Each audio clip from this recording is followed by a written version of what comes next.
Here's a great idea for your next outing. A cruise of the L.A. Harbor on a Spirit Cruises yacht. Spirit Cruises offers everything you need to relax and enjoy your time on the water. For more information, call 310-548-8080 or visit spiritmarine.com.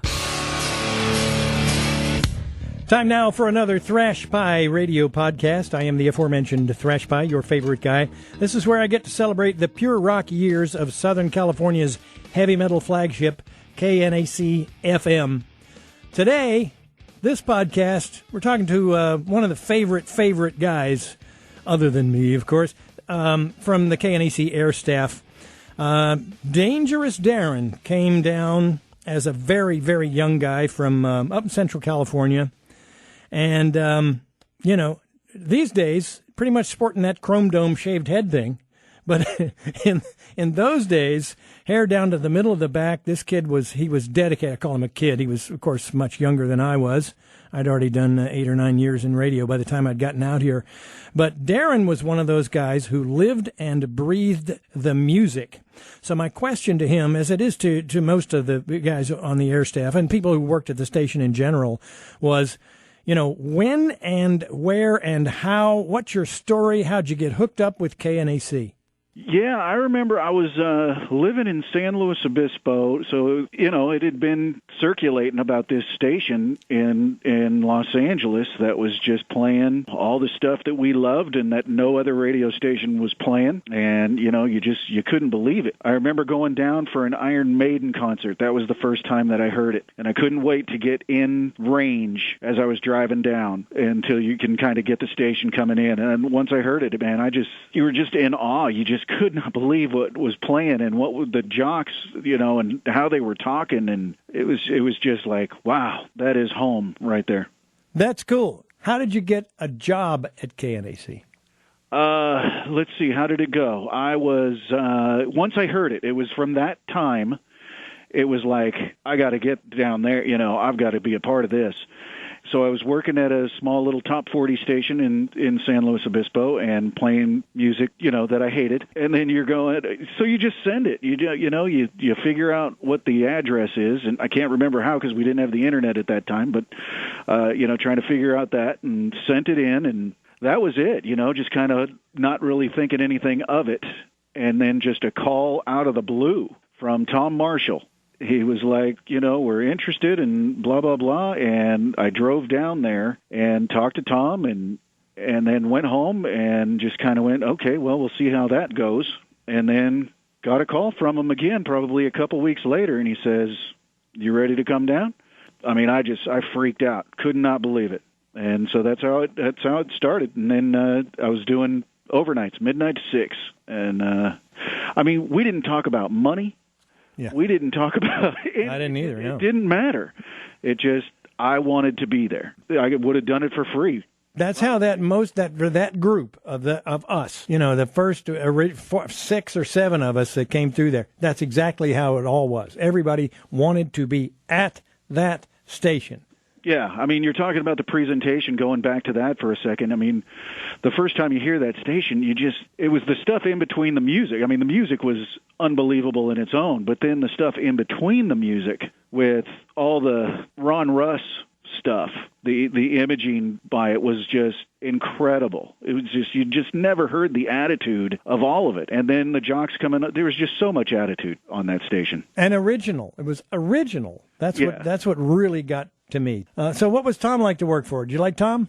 I did. Tom and I got along great. He brought me in and he wanted to meet. I remember the first thing that he was doing for the first couple of days, really, that I was there. He wanted me to get out of the top 40 sound that I, came from, and it was all. And he was a big help. We got along really well. We did very well. Tom was a good move for that station at that point. Now, he took that job not as a result of dying to want to be there, but, the Pollock people were moving program directors around. Jimmy Christopher left, and there was a hole, and the Pollock people said, do you want to go think about KNAC? And that's how he wound up there. I don't know that it was his first choice, but it was a choice, and he took it. And I think it worked because he managed to broaden the playlist a little bit, and he expanded it, I think, in a time it needed to be. It needed to grow up a little bit. Yeah, but for us, for Jocks, he pretty much left us alone. He left me alone, too. The big stink that I had while he was there wasn't with him so much. Okay. That whole thing about, me walking out of there and all that right. egotistical crap that I went through. So, I missed the whole Pam era. What was Pam like? Oh, you missed that era. Again, it's funny because people go back and forth. You hear some things that aren't so great. There's a few of them there that had really hard times working for... like Gonzo. Like Gonzo, yeah. I wasn't going to say it, but yes, Gonzo and Stu, they did not mesh with her. But Pam and I got along great. Also, to me, it was like I didn't have a problem with any of the PDs. I mean, to me, it's like, okay, they're there for a reason. Somebody put them there. If they don't want me to do something, or they do want me to do something, I'll do it. It's like, all right, you're the boss. No, I got you. You get along with everybody, Darren. No, I don't mean that as you roll over. I mean you just get along with people. That's your skill. Yeah, I mean sometimes there's just no point in the argue. Although I did get in an argument with her once, and I remember, and her and I talked about it not too long ago, and it was just funny for both of us. I was so adamant about it for whatever reason. Now it's just stupid, but we were doing triple shots of bands, and they were going around. And when Pam got there, things got a little wimpier. We were all a little kind of pissed about that, because that was that whole time where you either went Warrant and those kind of bands, or you went Pantera. And I think most of us were going Pantera, and Pam was going Warrant. Yeah. And I remember it was early on when that change started, and we were doing triple shots, and I had a triple shot of Brittany Fox. Oh. And I couldn't do it. I could not do it. And so I went into her office when I was still on the air. There's a song playing, and I said, I can't do this. There's no way I'm going to play a triple shot of Brittany Fox. What the hell songs would they be anyway? I know. But she let me change it, I remember. She let you change bands? Yeah, she let me change the band. Well, okay. God bless her on that one. She just didn't want to butt heads with you. I think so. She had a dinner date or something. Yeah. I'm messing with you, but that's pretty funny, isn't it? Hey, speaking of Greg, we spoke with Greg. It's been 2 or 3 weeks ago. He seemed to be doing okay. He was really insightful about that time that he came there, and the challenges that the station faced, namely the music was going through huge upheaval, and the pirate radio competition that erupted. Yeah. How was that era for you with Greg? Yeah, with Greg Steele, Greg was the best for me out of everybody. I mean, besides Tom, but Tom because he hired me.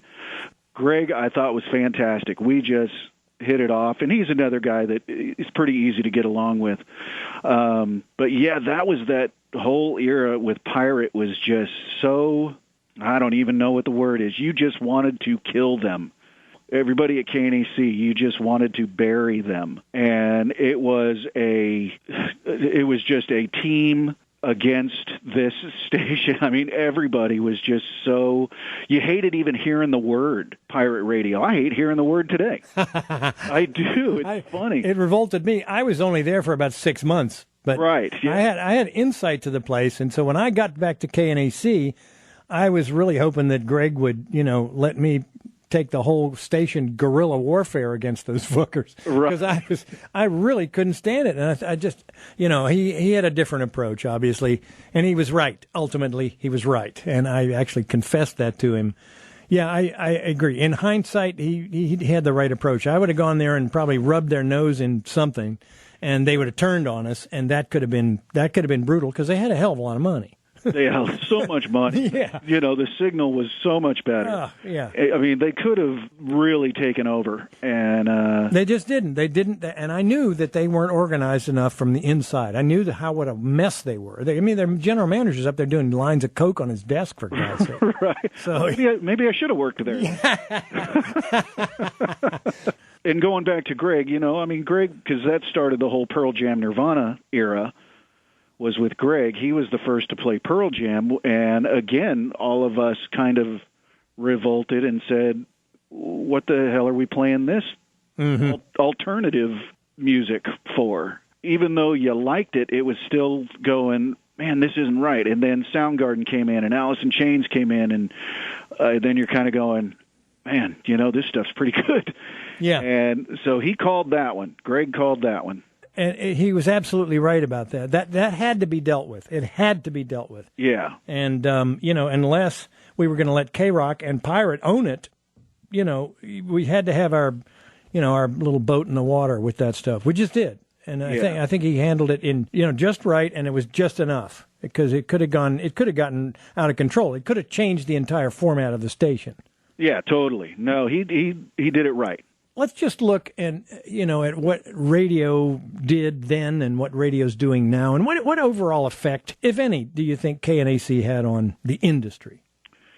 Well, I think stations kind of started popping up. It was just so popular for such a small signal in such a small station. The popularity was just unheard of. Even just, the T-shirts, seeing the bands wear the T-shirts on MTV and all that kind of stuff. And then I know Z-Rock came out in Texas, and they just, were a copycat of KNAC. So I think that they changed a lot of stuff. I think KNAC changed the whole jock thing, because we were just normal and believed in the station, and which you never really heard that much in radio. As for now, I think it's still kind of there. Radio's tough now. Satellite radio I'm much better with, because you got so many choices on Sirius and XM. And I think, they can expand their playlists a little more. So, but radio itself is just so boring for me. It's killing me. I listen in the mornings. I had my Sirius, because I have Sirius, which I'll listen to Howard in the morning, and or the music stations there. I'll listen to the Boneyard, which is basically what KNAC was. But I lost it for like a week, or for whatever reason I didn't have it in my car, and so I had to listen to normal radio in the mornings, and I was dying. Yeah, I'm just like, these guys, they're not funny. It's just the same crap. It was horrible to have to listen to it. Yeah, no, I agree. But I do think that that little station had an effect on radio, overall. And it's most certainly helped to bring to the mainstream a lot of really hard music. Yeah, it really did. We broke so many bands, they're still out there today, still touring and doing what they can to be out there. But yeah, I think the station just, it was known everywhere, and everybody wanted to hear it. Again, during the days of without the internet, I think it was kind of that supply and demand kind of thing, where people wanted it so bad because they couldn't get it. That made us bigger as well. Well, think about this now. There was a trajectory, not only with the music, but one band in particular, Metallica's trajectory. We took advantage of that. We were attached to them in some kind of ways. Do you have any thoughts on that? Yeah, we were. I remember in San Luis Obispo hanging out with my friends, and we're listening to Metallica, because it was just like the most insane thing at the time. That Kill 'Em All record was, it was just unbelievable, and there was no station on the planet that was gonna play that. MTV wasn't gonna play them, But then, you get down to KNAC, and that was there. It was perfect. It was the perfect marriage between a radio station and a band. It took us a little bit of time to start playing it in all day parts. I had a conversation with Ross Goza. You knew Ross, right? I did not know Ross. Oh, that's right. That's right. Ross was a music director, and he, like the rest of us, just wanted to be at that station. And Ross and I got sent to some thing for the Monsters of Rock, and it wasn't until that big Monsters of Rock tour, got about halfway through, that we realized we need to be playing more Metallica, even though the people on the phone are driving us nuts about it, and we didn't want to believe the the hardcores that scream Metallica all day and all night. Right. I think that Monsters of Rock, which I wasn't there, but just hearing about it, that seemed to be that showed the higher ups, if I may, whoever the PD was at that point in time, whether it was Tom or... It was Tom. Okay. I think that's showing him where he's like, okay, now I see, I get it. It's not just 8 people calling over and over and over. It's a phenomenon going on here. And Ross had told me, and I couldn't remember actually. He said, we didn't play Metallica in the morning day part until the Monsters of Rock thing got rolling, and it was just too obvious. You couldn't ignore it anymore. We were definitely the only commercial station in the world playing Metallica in the mornings. In the mornings, yeah. Yeah, there's no question about that. Take that from me. I was the beneficiary of playing Metallica in the morning. Number one, it shut all the crazy people up on the phones because, God bless them, Metallica people, and to this day, they're hardcore, and they have every good reason to be. And I still appreciate it, man. Metallica, if it weren't for Metallica, I don't know that we would have reached the stratospheric heights that we reached. That was exactly as Darren had described it there. It was a perfect marriage between a radio station and a band. And God bless them. Lars and James both came down to visit with us all day on that very last day of KNAC's existence as a pure rock radio station. So there you have it, Dangerous Darren. Some good, insightful things throughout the pretty much the course of his entire stay there. And, God bless him. Thank you, Darren. All right. More insightful things. Next time, we're going to get into some of the women of pure rock. And I hope you'll stick around for that one, because it's something near and dear to my heart here. All right. In the meantime, your comments and correspondence of any kind, welcome at thrashpieradio@gmail.com. Give me a like and a share, and keep your eye on your Facebook page for the next Thrashpie Radio podcast.